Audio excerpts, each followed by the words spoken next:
Good day, I'm YI-TSUN. I found this topic a bit challenging because my research participant has multiple stigmatized identity. That's one reason. The other reason is that I was in an identity crisis as well after I was awarded with my PhD in the end of 2020, which was the end of the first year of COVID-19 pandemic. However, thanks for the current Australian Labor government, I'm okay now. Due to the time limit, I will come back to explain context rather than the title of my presentation in this slide later during the Q&A. Anyway, I should begin to share the story of one of my research participants. My research participant in this presentation would like you to call him Hua Peng. My presentation today will be divided into several parts, including context, methods, narratives, and summary. I would like to invite everybody here to think about this question. How would you approach your relationship with an informant or even your friend like Hua Peng when you could see or hear what he said to me?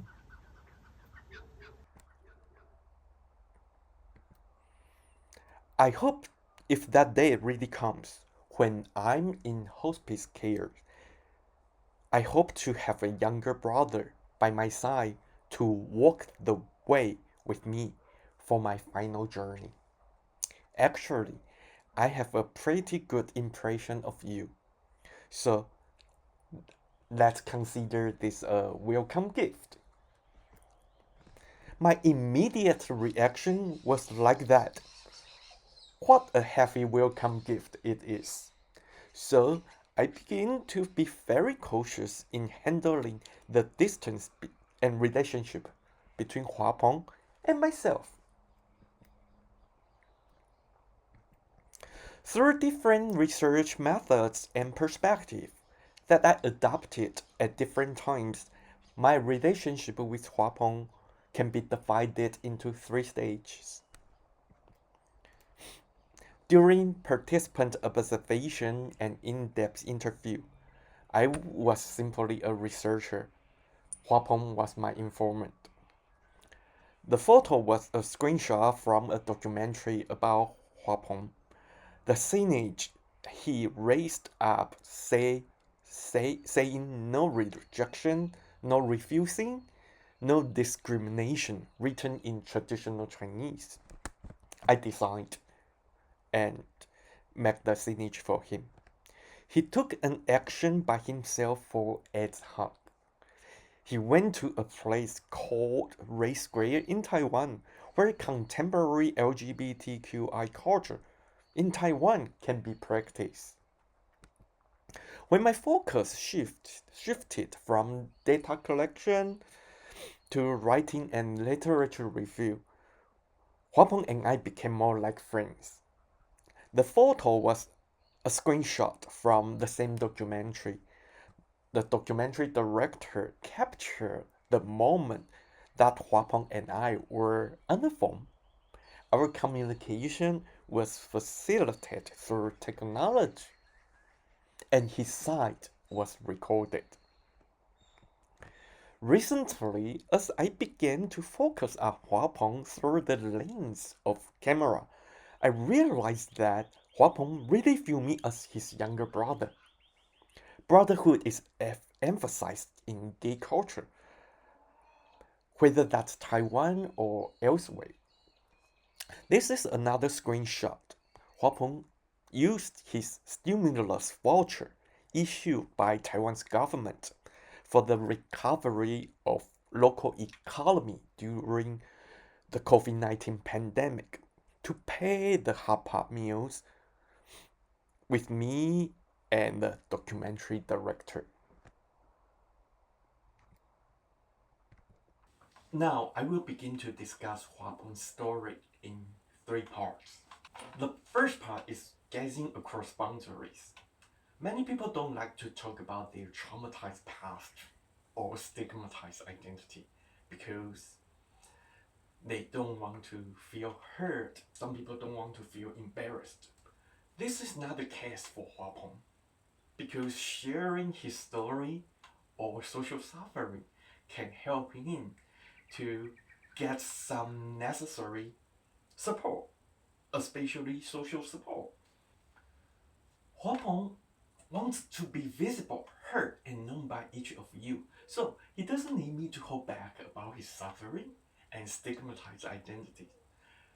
How many people would like to approach someone who has multiple stigmatized identities, including gay, AIDS, mental illness, and lower socio-economic status, if there is no particular purpose, such as this study? I will leave this question here for you to reflect. When I began writing Huapeng's life story, I was truly bored. I just tried, I wrote everything. I wrote everything he told me and my own reflection. But as he began to interact with me more like a friend or family member, I became more reluctant for him to tell me everything, to pour his heart out to me. I listed several reasons here. You can have a look.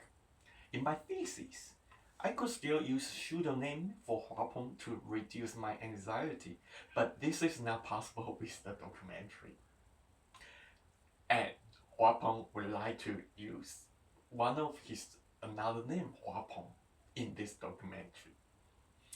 Now I will begin to play 3 clips selected from a documentary about him, one by one.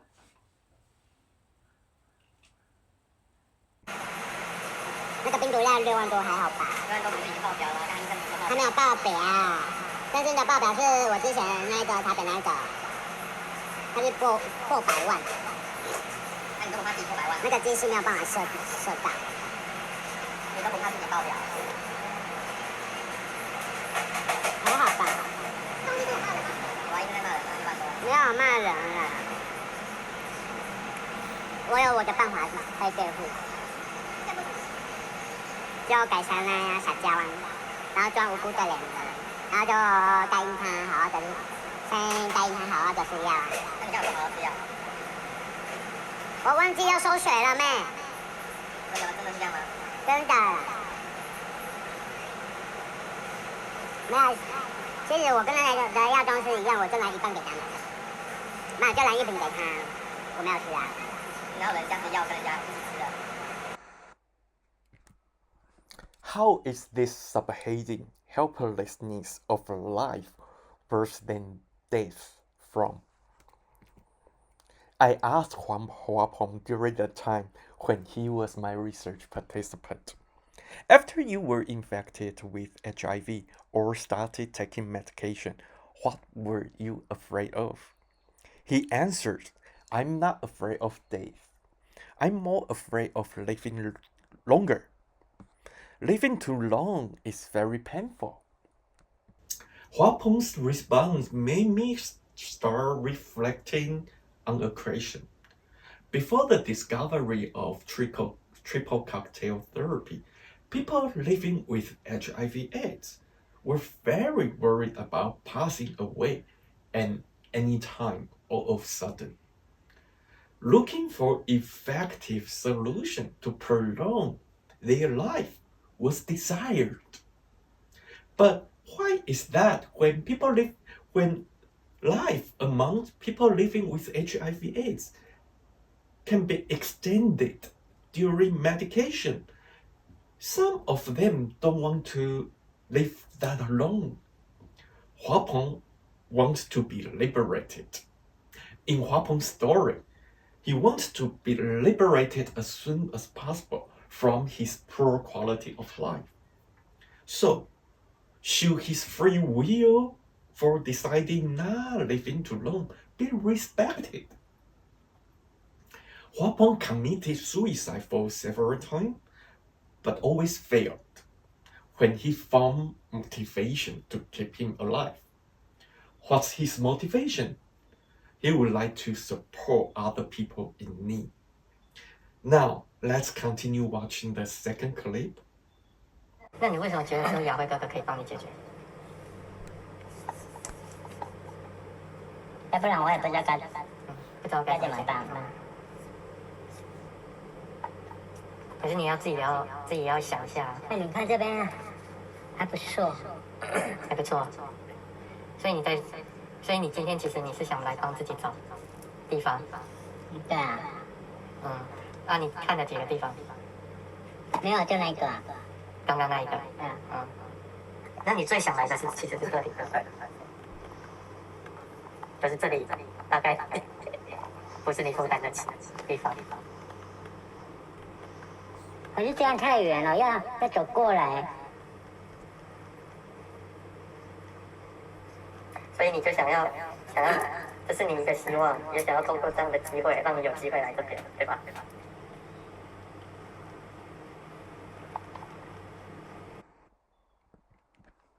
？Finally, let's talk about caregiving through uncertainty. I'm raising a question here. If life has been full of uncertainties like nowadays, how could Huapeng, impacted by multiple stigmatized identities such as HIV infection, disability, low income status, and being gay, have enough capacity for him to look after other people? In other words, Huapeng is already like a clay Buddha crossing a river, barely able to save himself. So how can he care people who are more vulnerable than him?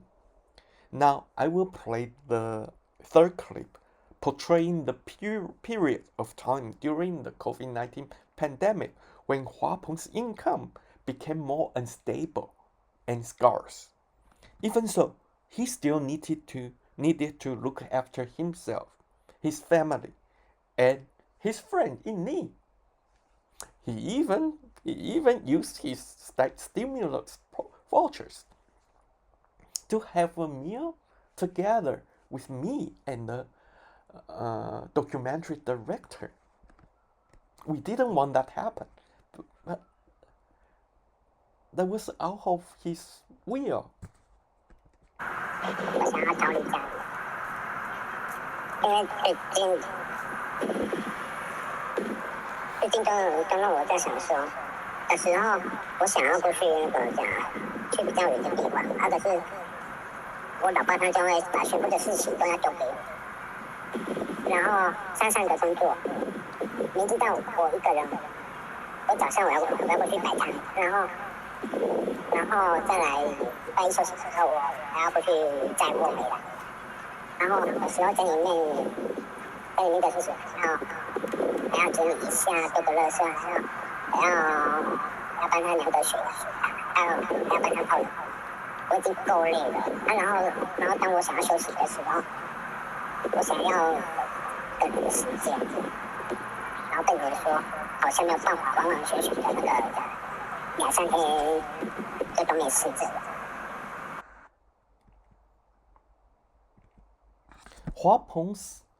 The story of Huapeng highlights the importance of a compassionate, intergenerational approach to care. It may not only address Huapeng's immediate health needs. Furthermore, it reconfigures his social relations with me and the documentary director, offering new ways to reconnect and sustain each of our own polymorphous identities. Huapeng's experience of coexisting with HIV has not only facilitated him to feel relaxed better about the COVID-19 pandemic, but also presented a different understanding about meaning of life and social justice. His encounters resonate experience of Taiwan and Taiwanese people who have been marginalized by and excluded from the international community or organization, such as World Health Organization, WHO, or United Nations, UN. I visited New York last year with a group of people from Taiwan. We joined American Taiwanese in a parade advocating for Taiwan's participation in UN. UN 已经没有台湾很久了，然后我觉得很重要的一点是 UN 需要台湾，因为世界需要台湾，台湾是世界的一部分。那所以说 UN 没有台湾，我觉得很不合理。Before the end of this presentation, there are a couple of summarized arguments.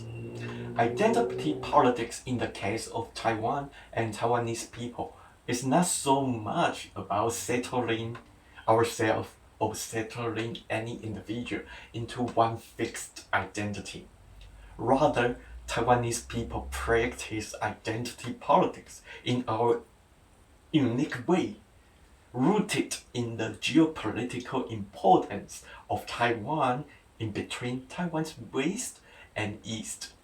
Therefore, I'm here to call for a theoretical shift of identity politics from one to multiple or polymorphous identity that one could be acknowledged without the struggle of constantly being challenged by other people.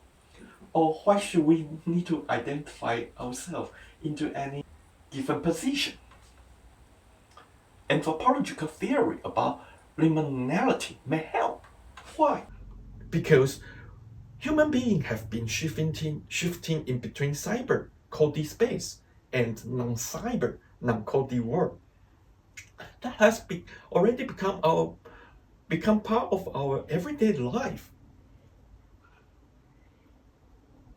The last question I would like to pose here is how someone's identity would not be associated with any stereotype. Doris identifies herself as heterosexual. However, she didn't seem to embracing the idea of marriage in which gays, in her words, used to struggle. She said to her gay friend about the marriage equality that, I'm embracing my heterosexuality, but I'm not insane. Marriage is for the gays, and you bastards, you can have it. It's a magical time. This is the best news ever. Congratulations! This is my sharing for today. Thank you for your participation.